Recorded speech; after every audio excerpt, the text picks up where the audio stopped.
அப்போ மாசத்தில் பௌர்ணமி நதியில் எந்த நட்சத்திரம் வருகிறதோ அந்த நட்சத்திரத்தோட பேர் தான் மாசத்துக்கு பேர் வச்சிருக்கோம். சித்ரா பௌர்ணமி, சித்திரை நட்சத்திரத்துல வரலாம். அந்த மாசத்தோட பேர் சித்திரை.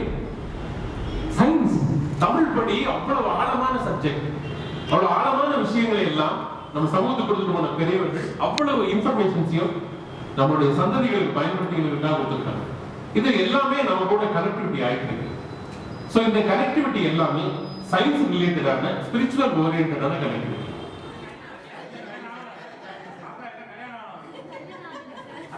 வாட்ச் பண்ணிக்கோங்க, அவங்க எல்லாம் போயிட்டு. ஓகே, ஆபீஸ் வந்தா ரொம்ப ஹாப்பியா இருக்கு அப்படிங்கிற மாதிரி சரி பண்ணிடுச்சு சார். அதனால தான் நான் குரூப்ல வந்து சொல்றீங்களா? அப்படி இல்லை. ஆக்சுவலா வந்து நம்ம எல்லா விஷயத்தையும் அக்செப்ட் பண்ணிக்கலாம். Easy way to accept. Accept பண்ணிக்கிற மனோபாவம் நம்ம கிட்ட தான் இருக்கு. ஒர்க் ஸ்ட்ரெஸ் இருந்தா கூட பிளசண்டா இருக்க முடியுது. வடவழியில இருந்து பைக்ல வந்து இறங்கி வரும்போதே ஹாய் ஹாய் ஹாய் சொல்லிட்டு படிக்கட்டு ஏறி இறங்கி வரவங்க போறவங்க அத்தனை பேருக்கு ஹாய் சொல்லி வந்து வந்தவங்களையும் என்கரேஜ் பண்ணி அவங்களுக்கு உண்டான ஒரு கமெண்ட் சொல்லி ஒரு விஷயத்த சொல்லும் போது டாங்கிஸ் மாதிரி அதை இதை மிக்ஸ் பண்ணி சொல்லி எல்லாத்தையும் அப்ரிசியேட் பண்ணி ஒரு மனிதரால் இருக்க முடியுதுன்னா அதே மாதிரி எல்லாமே இருக்காங்க. சொல்லாதீங்க ஏன்னு கேட்டீங்கன்னா, மேபி நம்மளுடைய நாலேஜ் விட அவங்க எக்ஸ்பர்ட்டா இருக்கலாம். மேபி அவங்க சொல்ற விதத்திலேயே நீங்க அப்சர்வ் பண்ணிக்கலாம். மேபி அதுல நெகட்டிவ் இருக்கு, அவங்க ஆலோசனை பண்ற விதம் தவறு, நம்ம ஏற்கனவே இந்த மாதிரி ஒண்ணு பண்ணி அதுல நெகட்டிவ் ஆயிருக்கோம் அப்படின்னா இந்த மாதிரி சூழல்ல நான் பாதிக்கப்பட்டேன்னு விளக்கம் மட்டும் கொடுத்துருங்க. அது பண்ண வேண்டாம் ஆலோசனை பண்ணுவேன். இது நிறைய இடங்கள்ல நடக்குது. இது வந்து பாதிப்புகளை உருவாக்குது, மனோரீதியான பாதிப்புகளை உருவாக்குது. நிறைய பேர் மனோரீதியான பாதிப்பு கலாச்சாரங்கள்ல. லாஸ்ட் மந்த் பெங்களூர்ல வந்து ஒரு ஐடி கம்பெனில ரெப்ரஸன்டேஷன், நம்ம கோயம்புத்தூர் ப்ரொடக்ஷன் எல்லாருமே அங்க இருக்காங்க. எல்லாமே பிலோ 30, 27, எல்லாம் ஃபீமேல். ஒரு 15 பேர் தான் மேல இருந்தாங்க. ஆல்மோஸ்ட் ஒரு 47 பேர் ஃபீமேல். ஓகே, நீங்க வந்து கலாச்சாரங்களை மிஞ்சுவதாக சொல்றாங்க. நீங்க லெவல் கிராஸ் கல்ச்சுரல்ஸ் வந்து நீங்க லெவல் கிராஸ் பண்றீங்க அப்படின்னு பேசும்போது அந்த பொண்ணு சொல்லுவாங்க, எஸ் அங்கிள், நாங்க வந்து வேற டிரான்ஸ்ஃபர் ஆக முடியாது, ஒவ்வொரு இடத்துக்கும் கோர்ட்டுக்கு நடக்க முடியாது. ஏன் நாங்க முன்னாடியே அவங்கள புரிஞ்சுக்கலாம் மனோரீதியா, அதுக்காக நாங்க அவங்களோட டேட்டிங் போறோம்.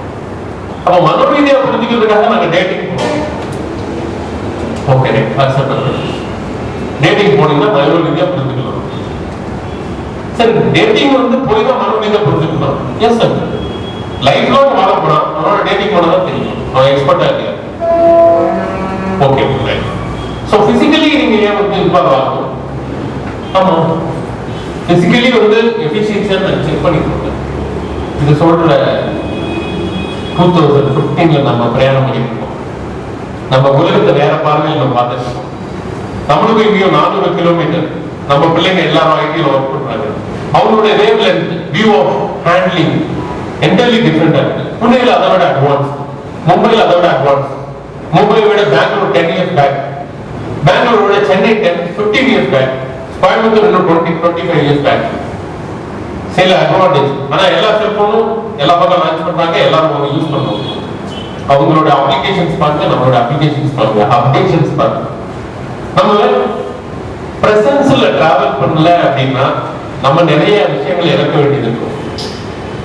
இல்ல நான் மேனுவலா தான் எழுதுவேன்னு சொன்னீங்கன்னா, மேனுவலா நீங்க எழுதி கம்ப்ளீட் பண்றதுக்கு எவ்வளவு நாள் ஆகும்?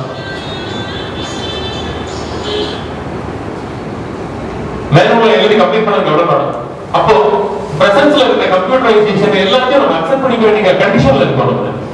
அப்போ இன்னைக்கு இருக்கிற யங்கர் ஜெனரேஷனோட wavelength, view of angle, dimensions, social welfare இதெல்லாம் டிஃபரெண்ட் ஆட்டிட்யூட்ல இருக்காங்க. அப்சர்வ் பண்ணிக்கணும். எல்லா கார்ப்பரேட்ஸ், சோனி, பேனாசோனிக்ல வந்து எக்ஸாம்பிள் சொல்றேன். Sony is a trading company இந்தியால. அங்க மேனுஃபேக்சரிங் யூனிட்ஸ் கிடையாது, இங்க எம்ப்ளாயிஸ் கிடையாது. வேர்ல்ட்லயே வந்து பெஸ்ட் லேபர் ரிசோர்ஸ் கிடைக்கிற தாய்லாந்து, மலேசியா, சைனா இங்கெல்லாம் ஃபேக்டரி வச்சிருக்காங்க. எல்லாத்தையும் வந்து அங்க இருந்து டியூட்டி, கஸ்டம்ஸ் பே பண்ணி எல்லா ப்ராடக்ட் இந்தியாவுக்கு வருது.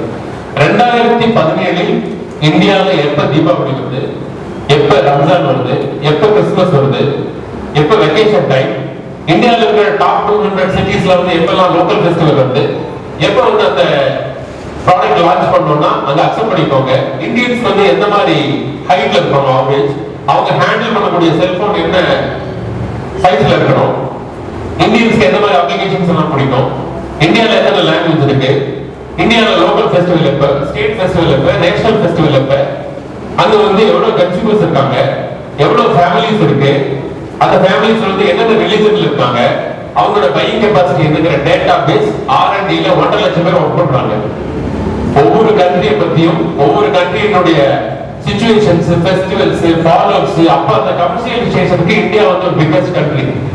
அப்ப இந்தியாவில் வந்து எந்த டைம்ல மார்க்கெட் பண்ணணும், எந்த ப்ராடக்ட், அப்ப 7 மெகா பிக்சல் வந்து 13 mega pixel, 24 mega pixel, 50 mega pixel வரைக்கும் லான்ச் பண்ணக்கூடிய கெபாசிட்டி இந்தியாவில் இருக்கு. இந்தியாவுடைய பையிங் கெபாசிட்டி ஆப்பிள் 6 Plus வந்து டெய்லி வந்து கோயம்புத்தூர்ல 60 ஃபோன் விற்குது. அப்ப இங்க வந்து பாவர்ட்டி பீப்புள் எவ்வளவு பேர் இருக்காங்க, அக்செப்ட் பண்ணிக்கணும். நம்ம ஒரு மைண்ட் செட்ல இருந்துட்டே இருப்போம், பட் வேர்ல்டு வந்து அதோட வியூ ஆஃப் ஏர்டெல் போய்கிட்டே இருக்கும். அப்போ இவ்வளவு ப்ரீ பிளானிங்கும் இவ்வளவு இன்ஃப்ராஸ்ட்ரக்சர்ஸ்க்கும் இதுக்கு R&D ல வந்து ஆட் போட்டு ஒவ்வொரு கண்ட்ரிலையும் என்ன ஸ்டேட் வைஸ், டிஸ்ட்ரிக்ட் வைஸ் என்னென்ன ஃபெஸ்டிவல்ஸ் இருக்கு, எவ்வளவு கன்சியூமர்ஸ் இருக்காங்க, எவ்வளவு பாசிட்டிவான விஷயங்களை இன்னொரு கண்ட்ரி ஜாப்பனீஸ் வந்து இனிமேல் காப்பி பண்றாங்க. பெரிய விஷயம். இந்தியாவில வந்து ட்ரேடிங் பண்றதுக்கு அப்ராட்ல இருந்து இவ்வளவு வேகமா இவ்வளவு வேலைகளை செய்யும்போது நம்ம இன்னும் வந்து சின்ன சின்ன லெவல்ல தான் திங்க் பண்ணிக்கிட்டு ஏதோ ஒரு விஷயங்களை செய்யணும். நிறைய பாசிட்டிவ், ஏன்னா பிரைவேட் கார்பரேட்ஸ்ல இருந்து எப்ப வெளியே வந்துட்டோம், பட் அவங்களுக்கு இந்த கன்சியூமர் விஷயங்களை உங்ககிட்ட ஷேர் பண்ணிக்கணும் ரொம்ப ஃபாஸ்ட். ஆனா அத்தனையும் கண்ட்ரோல் பண்ணிக்கிறது, அத்தனை கம்பெனிஸோடைய அக்கௌண்ட்ஸை ஹேண்டில் பண்றது கமர்ஷியல் டாக்ஸ் டிபார்ட்மெண்ட். இவங்க எவ்வளவு எக்யூப்டா மாறணும், எவ்வளவு சயின்டிபிக்கா மாறணும், ஒர்க்லோட் ஹியூமன் ஒர்க்லோட குறைச்சிட்டு சிஸ்டமேட்டிக் ஒர்க்லோட வந்து இன்க்ரீஸ் பண்ணணும். அதுக்கான டெஃபினிஷன், டைனமிக் ட்ரைனிங், அதுக்கான ப்ராசஸ், அதுக்கான software, excellent software in world Indian railways, world best software Indian railways. ரயில்வேஸ்ல மட்டும்தான் அந்த எக்ஸ்பென்ஷன் இருக்கு. மற்ற எல்லா டிபார்ட்மெண்ட்ஸ்லயும் வந்துச்சுன்னா ஸ்ட்ரெஸ் இருக்காது, ஒர்க்லோட் இருக்காது, இவ்வளவு ஒருத்தர் ஃபீல் பண்ணிக்க வேண்டியதில்லை, இவ்வளவு போராட்டங்களும் யூனியன்களும் இவ்வளவு ஒரு உக்கிரங்களும் நமக்கு தேவையை கம்ஃபர்டபுளா எல்லாரும் ஒர்க் பண்ண முடியும். இந்த ஃபீச்சர்ஸையும் ஃபெசிலிட்டிஸையும் பண்ணி தர வேண்டிய இன்ஃப்ராஸ்ட்ரக்சர் எல்லாத்தையும் வந்து பேசிக்கா பண்ண வேண்டியதை பண்ணி கொடுத்தா ஆட்டோமேட்டிக்கா நம்மளுடைய ஒர்க் ஒருத்தர் செய்யற வேலையை 2 பேருக்கு கொடுத்தா ஈஸியா வேலை முடிச்சிடலாம். ஆனா 5 பேர் செய்யற வேலை ஒரு மனுஷன் தலையில வச்சா அது எந்த மாதிரியான வேலை கொடுக்கும். பர்சனலா ஒரு ஃபேமிலியில ஹாப்பியா இருக்க முடியாது. காலையில கிளம்பி வந்தோம்னா கமிட்மெண்ட் ஹானர் பண்ணணும், அந்த ஸ்ட்ரெஸ். ஏன்னா டீம் மேனேஜ்மெண்ட் அப்படிங்கிறது கோஆர்டினேஷன். நீங்க எல்லாம் ஒற்றுமையா இருங்க, குடும்பத்தில் நீங்க எல்லாம் ஒற்றுமையா இருங்க, ஆபீஷியலா ஒற்றுமையா இருங்க, ஒருத்தர் வந்து ஏசிக்க வேண்டாம், பேசிக்க வேண்டாம். ஆப்போசிட் இருக்கிற சேர்ல இருக்கிறவங்க என்ன சொல்றாங்களோ அவங்களுடைய மனநிலை என்னவோ அதுக்கு தகுந்த மாதிரி நீங்க வந்து எக்ஸ்பிளைன் பண்ணுங்க. இந்த விஷயங்களை எல்லாம் சொல்லி தரலாம். டீம் மேனேஜ்மெண்ட் அது ஓவர், எல்லாருனாலும் முடியும். டீம் கோஆபரேட் பண்றதுக்கு யாரும் எஜுகேட் பண்ண வேண்டியது, உங்ககிட்ட எல்லா நாலேஜ் இருக்கு, எல்லா எஃபிஷியன்சி இருக்கு. பட் இந்த ஸ்ட்ரெஸ் மேனேஜ்மெண்ட், ஏன்னா எங்கிருந்து வரக்கூடிய ஒரு அழுத்தம் அந்த மனுஷனை மிருகமாக்கணும். அந்த மனுஷன் மிருகம் ஆகிறதுக்கு பதிலா மனுஷனாவே இருக்கணும்னா என்ன பண்ணணும்? அப்ப ஹேண்ட்லிங், ஸ்மூத் ஹேண்ட்லிங். அப்போ லிஸ்டிங் பண்ணுங்க, கார்ப்பரேட்ஸ்ல ட்ரைனிங் கொடுக்கணும். 1 crore பண்ணாம நீ வீட்டுக்கு போடாது. மந்த் எண்ட்ல வந்து 29ஆம் தேதி ராத்திரி 9 மணிக்கு சாப் சிங்கப்பூர்ல இருக்கு, ஓஷியானிக்கோட கண்ட்ரோல் சாப் வந்து சிங்கப்பூர்ல இருக்கு, பேனசோனிக்ல ஒர்க் பண்ணும்போது 1.5 crores டார்கெட் நீங்க முடிச்சீங்கன்னா தான் வீட்டுக்கு 9 o'clock முடிஞ்சிடும். 8:58 ஒரு டீலர் பேசி சார் ஒரு 500 டெலிவிஷன் எடுத்துங்க, மார்க்கெட் நல்லா இருக்கு. மார்க்கெட்ல நிறைய டிவி இருக்கு, எல்ஜி இருக்கு, சாம்சங் இருக்கு, சோனி இருக்கு. பட் உங்களுக்கு 500 டிவி எடுத்து 500 இருக்கு பண்ணிட்டு தான் வீட்டுக்கு போகணும். டார்கெட் க்ளோஸ் பண்ணணும், கம்பல்சரி பண்ணணும். பண்ணலன்னா ஏடிஎம்ல வராது, ஏடிஎம்ல வராது. ஆனா இங்க வந்துடும், அங்க வராது. கண்ணில் ரத்தம் வரும், ஃபேமிலியோட இருக்க முடியாது, குழந்தைகளோட ஸ்பெண்ட் பண்ண முடியாது. அந்த மந்த் எண்ட்ல வந்து பிரஷர்ல இருந்தா எத்தனை செயின் ஸ்மோக்கரா இருக்கான்னு தெரியாது, லிக்கர் அடிக்டா இருக்கும். பட் இதெல்லாம் ஃபேஸ் பண்ண முடியாது. Corporate level, pressure level. இந்தியாவில் இவ்வளவு சேனல்ஸ்ல இந்த செகண்ட் ஒரு ஆட் வந்துட்டு இருக்கு, பேனசோனிக்ல இவ்வளவு டெலிவிஷன்ஸ் வைக்கணும். இந்தியன் பாப்புலேஷன் எவ்வளவு, இந்தியாவில் வந்து இவ்வளவு ஃபேமிலிஸ் இருக்கு, இந்த ஃபெஸ்டிவலுக்கு எவ்வளவு வந்து கன்சியூம் பண்ணுவாங்க. இதுல கொரியன்ஸ் பிராண்ட் எல்ஜி இவ்வளவு இருக்கு, சாம்சங் இவ்வளவு இருக்கு, அடுத்தது சோனி, பேனசோனிக், அப்புறம் பிலிப்ஸ், இந்த மாதிரி ஒவ்வொரு பிராண்ட்ஸும் வந்து ரெப்ரசென்ட் பண்ணிக்கிட்டே இருப்பாங்க. அது எல்லாருமே இன்புட் கொடுக்குறாங்க. அந்த இன்புட் கொடுக்க வேண்டிய எல்லாத்தையும் இன்டேக் பண்ணி கமர்ஷியலைசேஷன் பண்ணி அதுக்கு உண்டான பெனிஃபிட்ஸ் எல்லாத்தையும் வாங்கி உடனே கொடுக்கணும். ஏன்னா அவங்க உண்டான காஸ்டிங் அதிகமாக கொடுத்துருக்காங்க. அப்ப systems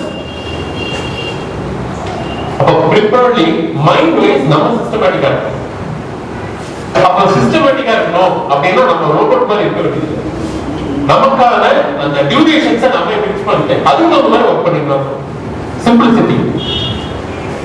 dear sir, this approval அப்படின்னு போட்டு எஸ் சார் எஸ் அப்ரூவ் அப்படின்னு போட்டு ஜாப்பனீஸ் என்ன பண்ணுவாங்க, ரெக்கார்ட் பண்ணி கேட்போம். ஆட்டோமேட்டிக்கா வந்து 7 ஹைவே இருக்கு கோயம்புத்தூர்ல. இந்த 7 ஹைவேலயே பெரிய நியான் கேட்கிறோம்.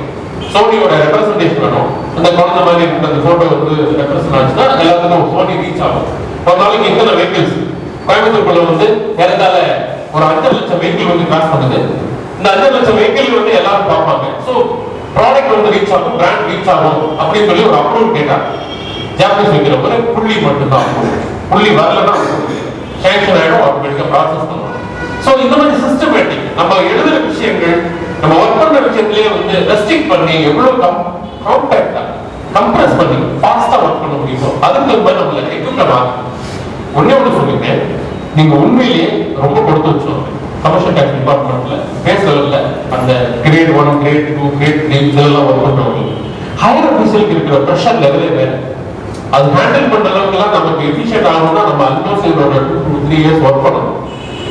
ரொம்ப கஷ்டங்க. வெளியே ரொம்ப அதாவது வெளியே ரொம்ப சிம்பிளிசிட்டியா இருப்பாங்க. அவங்களுக்கு ஸ்ட்ரெஸ் வந்து அதை ஆக்ட் பண்ணிக்கிறாங்க இல்லையா. நான் ஃபர்ஸ்ட் ஒன்று இல்லைங்களா, இந்த ஃபர்ஸ்ட் ஒரு வருஷத்துக்கு ஆக்ட் பண்ணிக்கிற மாதிரியே பார்த்தா அவங்க எதுவும் வேலை பண்ணாத மாதிரியே இருக்கும், கமெண்ட் அடிக்கிற மாதிரி இருக்கும், ஜாலியா இருக்கிற மாதிரி இருக்கும். அவங்களுக்குள்ள எவ்வளவு ஸ்ட்ரெஸ் இருக்குங்கிறது வெளிப்படுத்திக்கவே மாட்டாங்க. அந்த மாதிரியான ஒரு சைக்காலஜியோட நிறைய பேர் இருந்தாங்க. அந்த மாதிரி இவங்க கூட கோவம் ஒர்க் பண்றவங்க ரொம்ப பிளசண்டா இருப்பாங்க. எப்ப பார்த்தாலும் ஃபேமிலி மூலியா இருப்பாங்க. அவங்க கோவத்தை காமிச்சுட்டது இல்லை. அந்த மாதிரி யாராவது பிளசண்டா யாரும் இருக்கீங்களா? ரொம்ப பண்ணியா அந்த ஒர்க் லோட வந்து ரொம்ப சின்சியரா அந்த சிஸ்டமையே பார்த்துட்டு இப்படியே இல்லாம ஒரு எக்யூப்மெண்ட் ஒரு ரோபோ மாதிரி இல்லாம இல்ல பரவாயில்ல ஓகே ஓகே ஹாய் பாய் அப்படிங்கிற மாதிரி ஒரு இன்ட்ரெஸ்டிங் ஃபெலோ நீங்க மீட் பண்ணிருக்கீங்களா? எல்லா ஆஃபீஸ்ல இருப்பாங்க. இங்க யாரும் இருக்கீங்களா?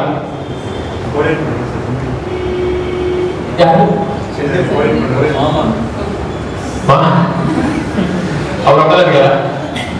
ஓகே, அவருக்குள்ள ஸ்ட்ரெஸ் இல்லைன்னு நினைக்கிறீங்களா? இருக்குது, வெளியே காமிக்கிறதுல ஸ்ட்ரெஸ் இல்லைன்னு நினைக்கிறீங்களா? இல்ல ஸ்ட்ரெஸ் இருக்கு, பட் அதான் வெளியே காமிக்கிறது. ஏன் அவ்வளவு மட்டும் முடியுது?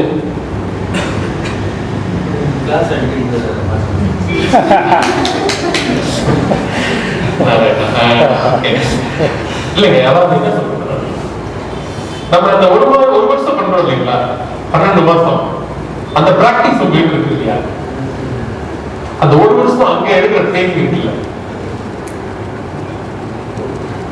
பிகினிங்ல இருக்கிறோம் இல்லைங்களா, நடிப்பு நல்ல நேரம் முடிய போது சீக்கிரம் கட்டுங்க அந்த டைம்ல இருந்து ஸ்டார்ட் ஆகுது. நீங்க சொன்ன டியூரேஷன் அப்ப பண்ற பிராக்டிஸ் அது அப்படியே நீங்க ஃபாலோ பண்ணி பாருங்க. ஜஸ்ட் ஃபார் ஃபன் சைக்காலஜிக்கலா நம்ம ஆட்டிடியூட வந்து எப்படி அடாப்ட் பண்றோமோ அடாப்ட் பண்ற விதத்திலேயே போயிடும். எக்ஸாம்பிள், அந்த சிஸ்டர் பண்ண தண்ணி கொடுத்து குடிச்சிட்டு ரொம்ப டயர்டா இருக்கீங்க, நீங்க அடிங்கன்னு சொன்னா என்ன பண்ணுவீங்க? உங்க ஒய்ஃப் வந்து நீங்க போயிருக்கோம் ஏதோ கோபத்துல எமோஷன் எந்த ஸ்ட்ரெஸ் ப்ரெஷர்ல போயிட்டு ஏதோ அடிச்சாச்சு, வந்த உடனே தண்ணி மருந்து கொடுத்து இன்னொரு அடிப்பீங்கன்னா இன்னும் ஸ்ட்ரெஸ்ஸை காமிச்சிட்டீங்களான்னு கேட்குறேன். மேபி எனர்ஜி பொறுத்து அப்படிங்களா? ஆக்சுவலி எந்த சிச்சுவேஷனையும் எப்படி ஹேண்டில் பண்றோம் அதை பொறுத்துதான் அந்த ரிசல்ட் கிடைக்கும். எப்படி ரிசல்ட் கிடைக்கும்? ஒரு எக்ஸாம்பிள், எந்த விஷயத்தை எப்படி ஹேண்டில், ஒருத்தர் வெள்ளத்துல போயிட்டு இருக்காரு, நேற்று பார்லிமெண்ட் நியூஸ்க்கு வந்து எடுத்து அனுப்பியிருக்காரு, வெள்ளத்துல அவரோட தலை தெரியுது அப்படி மறந்துருச்சு. எல்லாரும் மொபைல் வச்சு ஸ்டோர் பண்ணிருக்காங்க. தயவுசெய்து எங்காவது யாராவது அடிபட்டாலும் பாதிக்கப்பட்டாலும் டக்குனு மொபைல் எங்காவது பாக்கெட்ல போட்டோ இல்ல கீழே போட்டாலும் அவங்களை காப்பாற்ற போய் சொல்லணும். ஏன்னா இப்ப இருக்கிற சைக்காலஜி இந்த செல்ஃபி எடுக்கிறத பத்தி எல்லாம் ஒரு ஆர்டிகல் வந்துருக்கு மேகசின்ஸ்ல எல்லாமே, அது வந்து ஒரு விதமான விதமான வியாதி. போட்டோ எடுத்து செல்ஃபி எடுத்துட்டு அப்பப்ப ப்ரொஃபைல் பிக் மாற்றுவாங்க, எஃபில போட்டுக்கிட்டே இருப்பாங்க. ஸோ இது வந்து ஒரு விதமான வியாதி தான், ரொம்ப அதிகமான வியாதி. மேக்சிமம் வீட்டை விட ஃபேஸ்புக்லயும் வாட்ஸ்அப்லயும் மொபைலையும் அதிகமா ஸ்பெண்ட் பண்றவங்க இருக்காங்க. ஒய்ஃபை விட மொபைல் போனோட தான் அதிகமா இருக்காங்க நிறைய ஹஸ்பண்ட். அதே மாதிரி ஃபீமேல் பத்தி கொஞ்சம் சரியா நடந்துட்டு இருக்காங்க, ப்ராப்பர் ஃபீட்பேக் வரல. வந்ததுக்கு பிறகு நெக்ஸ்ட் செஷன் கிடைத்தாலும் வேற வாய்ப்பு கிடைக்கணும்னு சொல்லுவாங்க. ரொம்ப மொபைல் யூஸ் பண்றது அப்படிங்கிறதுல உங்க குழந்தைகள் அல்லது உங்க ஹஸ்பண்ட் யாராவது ரொம்ப ஜாஸ்தியா யூஸ் பண்ணி நானே இண்டிகேட் பண்ணிருக்கேன் அப்படிங்கிற மாதிரி யாராவது என்ன சொல்லுங்க, எந்த மாதிரி இண்டிகேட் பண்ணிருக்கீங்க அப்படிங்கிறது. அதிகமா மொபைல் யூசர்ஸ் உங்க சர்க்கிள் நிறைய மொபைல் யூஸ் பண்றாங்க, நிறைய நைட் ஆனா தூங்குறது இல்ல, 11:30 12 வரைக்கும் எதை யூஸ் பண்ணிட்டு இருக்காங்க. Mobile users, laptop users, tab use பண்றவங்க யாராவது இருக்காங்களா? நீங்க இண்டிகேட் பண்ணி அவங்களுக்கு கைட் பண்ணுங்க. உங்க சர்க்கிள் யாருமே இல்லை அந்த மாதிரி, எல்லாமே காம்பேக்டா அந்த 8:30 தூங்கிடுறாங்க. நைட்டு 2 மணி அவர் முன்னாடி உட்காந்துருக்காருல, ஒரு இறந்து போன வேலை வாய்ப்புக்கு ரெடி பண்ண சொன்னாங்க. அவர் வீட்டுக்கு மொபைலாக சாப்பிட்றதுக்கே அவருக்கு நேரம் இல்லை நேரத்து. அப்படி இங்கே இருக்கிறாங்க எல்லாரும். மோஸ்ட்லி நிறைய பேர் சிஸ்டர் ஜென்ட்ஸ் சைடெல்லாம் பார்த்தீங்கன்னா லேடிஸ் சொல்ல முடியாது, ஏன்னா அவங்க ஃபேமிலி இருக்குது. மோஸ்ட்லி இங்கே இருக்கிற யூத்துக்கு எல்லாமே இந்த பாட்டெல்லாம் சொன்ன அடிமை நம்பர் 1 ஆமாம். அதனால தான் அவர், ஏன்னா அவர் வந்து அவ்வளோ அங்கே திணிக்கிறாங்க. நேற்று நைட்டு உங்கள்கிட்ட சொன்ன முடியாது, இவங்களுக்கு திணிப்பு அதிகமாக இருக்குங்க, வேலை திணிப்பு வந்து அதிகமாக இருக்குது. எல்லா பக்கமும் பார்த்தீங்கன்னா ஒருத்தர் மினிமம் 2 சீட்டு கம்மிலாம் வேலை பார்க்குறதில்ல. எங்கள் ஜேசி ஆஃபீஸில் ஒவ்வொரு சீட்டு கொடுக்குறோம், ஏன்னா ஒரு சீட்டு 3 சீட்டுக்கு சமம். கரெக்டு தான் நான் சொன்னது. ஒவ்வொருத்தரும் பார்த்தீங்கன்னா 2 இருக்குது. தனியாக கூப்பிட்டு பேசுனீங்கன்னா அவங்களே சொல்லுவாங்க. 2 கம்ப்யூட்டரும் பார்த்துட்டு மேனுவலும் பார்த்துட்டு இவங்க சைடில் ரொம்ப இருக்காங்க. லேடிஸ்க்கு பணிப்பல் அதிகமாக இருக்குது. குடும்ப சூழ்நிலைனால அவங்க போகிறத நாங்கள் எதுவும் போய் ஆகணும், ஏன்னா அவங்க போய் அதுக்கப்புறம் பேக் ஹேண்ட் இருக்குது. ஹஸ்பண்டு குழந்தைங்க நீங்கள் சொன்னீங்க பார்த்தீங்களா, ஃபேமிலி ஓரியன்டாக அவங்க போய் ஆகணும். ஜென்ஸ் அப்படி இல்லை, வீட்டில் லேடிஸ் இருக்காங்கன்னு பார்த்துக்கிறாங்க, அதுதான் வேற ஒன்றும். இப்போ 2 பேர்டன் இருக்குங்களா? ஏன்னா உங்களுக்கு ஃபேமிலி ப்ளஸ் ரிலேட்டிவ் அந்த வெப்பன்லாம் பயங்கரமா, அதாவது அட்டாக்ஸ் அதிகமாக இருக்கும்னு ஏதாவது ஒரு நேரமாவது ரொம்ப ஃபெட்டப் ஆகிட்டு என்ன லைஃப் அப்படிங்கிற ஒரு தடவை ஃபீல் பண்ண முடியாது இந்த எக்ஸ்பீரியன்ஸ்ல? இல்லை புரியுது, அழுதுன்னா ரொம்ப ஃபெட்டப் ஆகி என்ன லைஃப் இப்படி படுத்துறாரு, இவரு இப்படி படுத்துறாரு அப்படின்னு புரிஞ்சுக்க மாட்டேங்கிறாங்க ஆஃபீஸில் அப்படிங்கிற மாதிரி ரொம்ப இன்செக்யூரா ஃபீல் பண்றது எக்ஸ்பீரியன்ஸ். எவ்வளோ 5 டைம்ஸ் மேல வந்தவங்க கை கொடுங்க. இல்ல ரொம்ப இன்செக்யூரா என்ன லைஃப் லீவ் படுத்துறாங்க நல்ல வீட்டுக்கு போக முடியல, குழந்தைங்களை பார்க்க முடியல அப்படின்னு சொல்லிட்டு ஒரு இன்செக்யூரா என்ன லைஃப் அப்படிங்கிற மாதிரி ரொம்ப ஸ்ட்ரெஸ்ஃபுல்லா ஃபீல் பண்றது அனுபவம் இருக்கா உங்களுக்கு? இப்போ ஒரு ஜாப் இருக்கு, அந்த ஜாப் கொடுத்துருக்காங்க, அதை ஃபினிஷ் பண்ணணும், அதை கம்ப்ளீட் பண்ணணும் அப்படிங்கிறதுக்காக நம்ம ரொம்ப ஸ்ட்ரெஸ் பண்ணிக்க வேண்டியது. அந்த ஒர்க்குக்கு வந்து என்ன எஃபிஷியன்சி நம்ம கிட்ட இருக்கு, அதை எப்படி ஃபினிஷ் பண்ண முடியும், அந்த ஃபினிஷ் பண்றதை வந்து எந்த அளவுக்கு நம்மளால காம்பேக்டா முடியும் அப்படிங்கிறத நம்ம அப்சர்வ் பண்ணதுக்கு பிறகுதான் அதுக்கு உண்டான ஸ்பிரிட் அப், நமக்கு தேவையான விஷயங்களை நாம செய்துட்டு, நம்மால இயன்ற விஷயங்களை நாம் செய்துட்டு, நம்மால இயலாத விஷயங்களை அடுத்த கட்டத்துக்கு கொண்டு போயிடும். இல்லைன்னா அந்த வேலை வாய்ப்பை நம்மளால செய்ய முடியல அப்படின்னா அடுத்தவங்களுக்கு அதை புரிய வச்சு அந்த கால நேரத்தை விரயம் பண்ணாம அவங்களுக்கு ரீச் பண்ணும். அப்போ ஸ்பிரிச்சுவல் as a science, இங்க இருக்கிற சிஸ்டம்ஸ் அத்தனையும் சயின்ஸ். இன்னைக்கு இருக்கிற லேட்டஸ்ட் மாடர்ன் எக்யூப்மெண்ட்ஸ்னுடைய எல்லா சிஸ்டம்ஸையும் அக்செப்ட் பண்ணிக்கணும். பேங்க் அக்கௌண்ட்ல வந்து மினிமம் பேலன்ஸ் இருக்கணும், ஒரு நாளைக்கு இவ்வளவுதான் ஏடிஎம்ல எடுக்க முடியும். இது எல்லா விஷயங்களும் நமக்குள்ள அக்செப்ட் பண்ணிக்கிற விஷயங்கள் தான். இதெல்லாம் வந்து ரீசெண்டா வந்த விஷயங்கள். ஆனா பேஸ்ல இருந்து வந்த எல்லாத்தையும் நம்ம மறந்துருக்கோங்கிறத விட நினைவூட்டுறத ஒரு சூழல் அமையல. பட் இந்த மாதிரி சிச்சுவேஷன்ஸ் வந்து உங்களுக்கு அது பாசிட்டிவா மாறும்.